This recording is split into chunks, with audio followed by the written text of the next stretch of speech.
This is one thing, to work from your heart, and your gut feelings on doing the right thing. Not only are our lifestyles at stake, but our businesses are very much at stake. And now's the time to make sure that we protect those Great Lakes. I mean, it's our number one thing. Cherry Republic is an expression, more than anything, of my love for northern Michigan. And what drives me is trying to pass on all the positive energy, the good feeling, on to all of these customers and any visitor. People want to believe that their beer comes from a beautiful place, and indeed that's what we built, is a beautiful place here. Michigan has a really good reputation for beer, and of course we have great water here. I really love running this shop because some of our very dearest friends have come from being customers. Line 5 is the greatest threat to our economy up here in northern Michigan.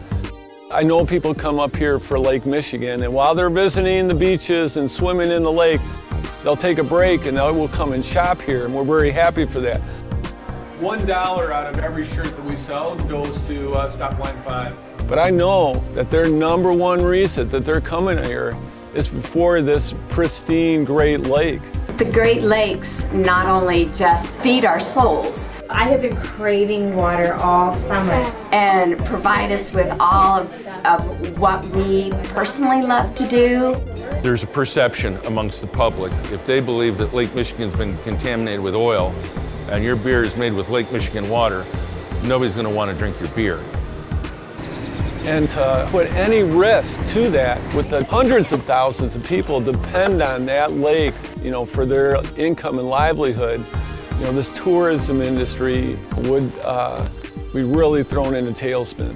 We have this pipeline that comes across the Upper Peninsula, across the Straits. We have oil that's coming from Canada, passing through Michigan, and the great majority of it goes to Canada. As Michiganders, we take all this risk, both from a business standpoint and an environmental standpoint, for the profit of a Canadian oil company. Enbridge has shown us, there's 50 years that that pipeline was supposed to be there, and then it had passed its value, and that year 51, they should have had a plan in action to replace it, okay?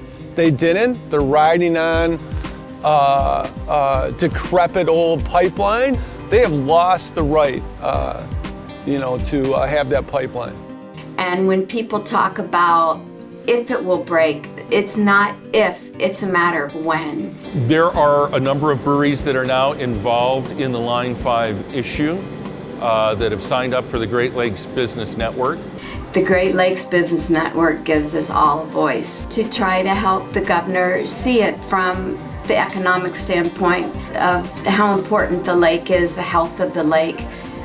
We all feel a huge responsibility to educate our customers about Line 5 and the threat that it poses. Brewery employs right now about 540 people.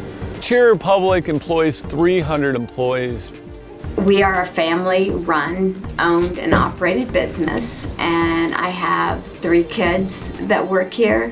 So, from a risk standpoint, why do my 540 people take a risk to guarantee the jobs for 250 at Enbridge?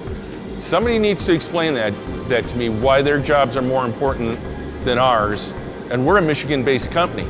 The cloud of a disaster the size of what Line 5 could be if that burst, with the media and the press and who did it and why and all the finger pointing, getting up in the morning to overcome all that, it just take us years. What we need is some real leadership on the part of our state officials to say, yes, this is something that has to end. We promised 50 years. We're now in the 64th year, but it's going to have to end at some time. And it'd be so much better if this world worked, by deciding through their heart, and their feelings. Nothing lasts forever. At some point, that pipeline breaks. Now, are we going to wait until that day happens, or are we going to be proactive and come up with a plan to get it out of there? Line 5 spill for us as a business, we'd be finished, we'd be done. The rest of the country will look at us and blame us. That why didn't you stop Enbridge? Okay, you know, we residents will blame it on them, but the rest of the country would just look at us and go, you dummies, why didn't you just decommission it? Line 5 for us as a family, be devastating. Everything we love and we love to share with others would just not be the same. Shut the pipeline down.